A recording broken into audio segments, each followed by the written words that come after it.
حضرت انس بن مالک کہتے ہیں میں حضور کا خادم ہوں، میری اماں خدمت کے لیے چھوڑ کے گئی، پر حضور جب بھی مجھے بلاتے کہتے یا بنیا، او میرے پیارے بیٹے۔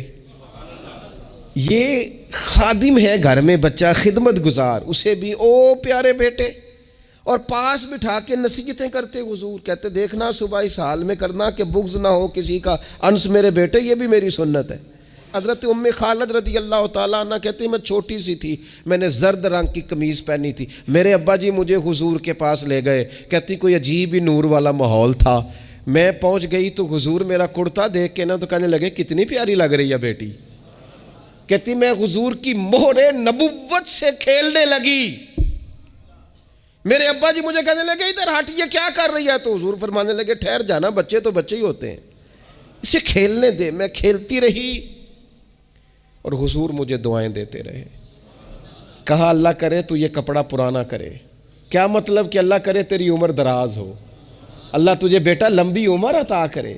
حضور بچوں کے ساتھ محبت کرتے، ان سے پیار کرتے۔ اللہ کریم نے قرآن مجید میں سورہ توبہ کے اندر ارشاد فرمایا کہ الذین آمنوا وہاجروا وجاہدوا فی سبیل اللہ باموالہم وانفسہم۔ یہ ذرا قرآن مجید کو سننا، فرمایا وہ لوگ جو ایمان لائے اور جنہوں نے ہجرت کی اور جنہوں نے جہاد کیا اللہ کے راستے میں، باموالہم وانفسہم، اپنے مالوں سے اور اپنی جانوں سے۔ یہ اللہ کا قرآن ہے۔ فرمایا اعظم درجۃ عند اللہ، اللہ کی بارگاہ میں ان کے بڑے درجے ہیں، اللہ کی بارگاہ میں ان کے بڑے مقامات ہیں۔ کن کے؟ جو ایمان لائے، جنہوں نے ہجرت کی، جنہوں نے مال اور جان سے جہاد کیا، ان کے اللہ کی بارگاہ میں بڑے، یہ اللہ صحابہ کی عظمتیں بیان فرما رہا ہے، ان کے رب کی بارگاہ میں بڑے مقام ہیں۔ جو ایمان لائے، جو ایمان لائے حضور کی بارگاہ میں صحابہ، ان کے بڑے درجے ہیں، اور جو آزاد مردوں میں سب سے پہلے ایمان لائے، جو ہجرت کرے ان کے بڑے درجے ہیں، تو جو ہجرت بھی مدینے والے رسول کے ساتھ کرے، جو اللہ کے راستے میں مال اور جان سے جہاد کرے، تو خدا کے بندو جو حضور کی بارگاہ میں جان اس طرح پیش کرے کہ حضرت اسماء بنت ابی بکر صدیق کہتی ہیں کسی نے گھر میں آ کے کہا تھا کہ ابو بکر خبر تو لو، وہاں کفار نے نبی پاک علیہ الصلوۃ والسلام پر حملہ کر دیا ہے۔ تو کہتے ہیں جناب صدیق اکبر دوڑے گئے، قریب آنے ہی نہیں دیا انہوں نے کسی کو حضور کے، نبی پاک کے حصے کی ساری مار کھائی، جان سے جہاد کیا، اور اس طرح مار کھائی، اس طرح مار کھائی کہ جناب اسماء بنت ابی بکر فرماتی ہیں جب میرے والد گھر آئے تھے نا تو ان کے سر پر اتنے گہرے اور زخم لگائے گئے تھے، اتنا زیادہ مارا گیا تھا کہ ہم ان کے بالوں پر ہاتھ رکھتے تھے تو بال ہمارے ہاتھ میں آ جاتے تھے۔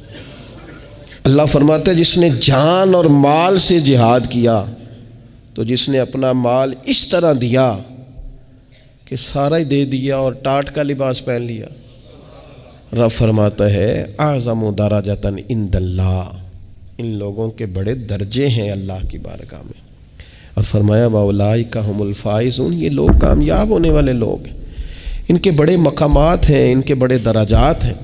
تو حضرت ابو بکر صدیق رضی اللہ تعالیٰ عنہ تو وہ عظمتوں والی شخصیت ہیں کہ میرے نبی اکرم صلی اللہ تعالیٰ علیہ وسلم نے نا ایک جملہ بول کر جناب صدیق اکبر رضی اللہ تعالیٰ عنہ کی عظمتوں کو اتنا لامحدود کر دیا ہے کہ ہماری سوچیں دوڑتے رہیں گی، دوڑتی رہیں گی، دوڑتی رہیں گی، تھک جائیں گی۔ لامحدود چھوڑ دیا حضور نے ایک جملہ کہہ کے ان کی عظمتوں کو، لو ماپتے پھرو، ناپتے پھرو، بھاگتے پھرو۔ یہ صحیح بخاری میں موجود ہے۔ اللہ کے محبوب علیہ الصلوۃ والسلام فرمانے لگے مجھے کسی کی صحبت اور مال نے اتنا نفع دیا ہی نہیں جتنا ابو بکر صدیق کی صحبت اور مال نے دیا ہے۔ ان کا میرے ساتھ رہنا نفع بخش تھا امت کے لیے۔ تو نبی اکرم صلی اللہ تعالیٰ علیہ وسلم کی خدمت عالی مرتبت میں عرض کیا، صحابی نے سنن ابو داؤد شریف میں حدیث ہے، عرض کی یا رسول اللہ صلی اللہ تعالیٰ علیہ وسلم میرے والدین چلے گئے تو کیا میں ان کے جانے کے بعد بھی ان کے لیے کچھ کر سکتا ہوں؟ تو نبی پاک نے 5 باتیں ارشاد فرمائیں۔ فرمایا ہاں ایک تو ان کے لیے دعا مانگا کر، دوسرا اللہ کے محبوب نے فرمایا ان کے لیے استغفار کیا کر، تیسرا رسول کریم علیہ السلام نے فرمایا اگر انہوں نے کسی سے کوئی وعدہ کیا تھا تو اسے پورا کر دے، اگر تجھ سے ہو سکے، اور رسول کریم علیہ السلام نے فرمایا اگر ہو سکے تو ان کی طرف سے صلہ رحمی بھی کر، یعنی ان کے رشتہ داروں سے اچھا سلوک کر، اپنے چچاؤں کے ساتھ تو نیکی کر، اور اگر تیری والدہ کی طرف سے تو نیکی کرنا چاہے تو اپنے ماموں کے ساتھ، خالاؤں کے ساتھ تو اچھا سلوک کر، اور پھر 5ویں نمبر پر محبوب نے فرمایا اپنے والد کے دوستوں کی تعظیم کر، ان کے لیے تیرے دل میں اچھے جذبات ہوں، تو اکرام کر دوستوں کا۔ اور والد کے دوستوں کے اکرام کا تو اتنا بڑا درجہ ہے کہ حضرت ابو بردہ رضی اللہ تعالیٰ عنہ تشریف لائے مدینہ طیبہ میں۔ حضرت ابو بردہ مدینہ طیبہ میں تشریف لائے تو حضرت عبداللہ ابن عمر رضی اللہ تعالیٰ عنہ ان سے ملنے پہنچ گئے فٹافٹی۔ مصروف آدمی تھے حضرت عبداللہ ابن عمر، بہت بڑے مفتی تھے، لوگ ہر وقت مسائل پوچھتے تھے، حج کے سب سے زیادہ مسائل انہی کو آتے تھے، اور صحابہ میں ایک بہت بڑا مقام رکھتے تھے۔ حضرت عبداللہ ابن عمر فوراً حضرت ابو بردہ رضی اللہ تعالیٰ عنہ سے ملاقات کے لیے پہنچے، اور پہنچتے ہی فرمانے لگے آپ کو پتہ ہے میں آپ سے کیوں ملنے آیا ہوں؟ حضرت ابو بردہ کہنے لگے میں تو خود بڑا حیران ہوں کہ آپ ایک مصروف آدمی اور آپ ٹائم نکال کر کے میرے پاس تشریف لائے۔ فرمانے لگے اس لیے آیا ہوں کہ میرے والد آپ کے والد کے دوست تھے، حضرت فاروق اعظم کے دوست تھے آپ کے والد، اور یہ صحیح ابن حبان میں یہ لفظ موجود ہیں۔